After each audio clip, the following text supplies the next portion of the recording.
محترمہ مائیں اور بہنیں، اللہ کا ہم سب پر بہت بڑا احسان اور بہت بڑا کرم ہے کہ اللہ پاک نے تھوڑی دیر کے لیے دین کی باتیں سننے کے لیے یہاں جمع فرمایا۔ دعا کرو اللہ سب کے جمع ہونے کو قبول فرمائے۔ ماں بہنیں، دل میں ایک نیت اور ایک ارادہ کر کے بیٹھو، جتنی بھی باتیں سنیں عمل کے نیت سے سنیں گے انشاءاللہ۔ اس لیے کہ سننا اور سنانا تو بہت سی مرتبہ ہوتا ہے، نہیں ہوتا تو زندگی میں عمل نہیں ہوتا،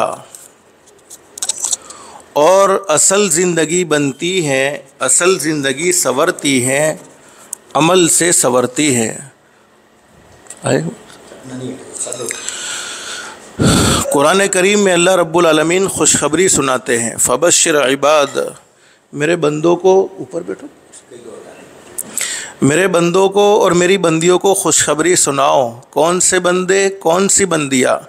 اللہ قرآن کریم میں بیان فرماتے ہیں، الذین یستمعون القول فیتبعون احسنہ۔ اللہ فرماتے میرے وہ بندے اور میری وہ بندیاں جو دین کی باتوں کو، قرآن کی باتوں کو، حدیث کی باتوں کو دھیان سے سنتے ہیں، توجہ سے سنتے ہیں اور اس پر اچھا عمل کرتے ہیں۔ جب بھی اللہ پاک دین کی باتیں سننے کا موقع عطا فرماوے تو اس موقع کو غنیمت سمجھنا چاہیے، اس موقع کی قدر کر لینی چاہیے، اور دین کی بات کو دھیان اور توجہ سے سنا جاتا ہے تو علماء فرماتے ہیں کہ جب دین کی بات دھیان سے سنی جاتی ہے، توجہ سے سنی جاتی ہے، ادب سے سنی جاتی ہے، طلب سے سنی جاتی ہے، تو اللہ پاک عمل کی بھی ضرور توفیق نصیب فرما دیتے ہیں، اللہ پاک عمل کرنا ضرور آسان فرما دیتے ہیں۔ اور قرآن کریم میں فرمایا فیتبعون احسنہ، سننا صرف نہیں بلکہ سننے کے بعد اچھا عمل۔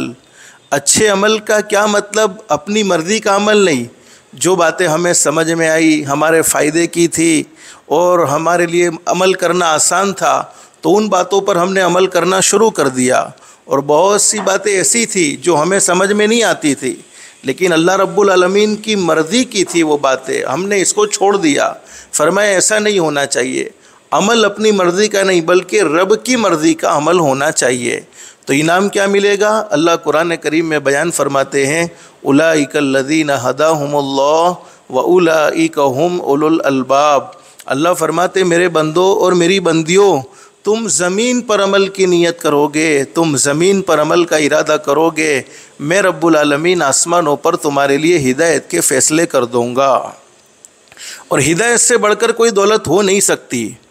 دنیا کی مختصر سی زندگی میں، دنیا کی ختم ہونے والی زندگی میں انسان کو سب کچھ ملے لیکن ہدایت نہ ملے، اعمال صالحہ کی توفیق نہ ملے، اس انسان کی دنیا کی زندگی بیکار ہے۔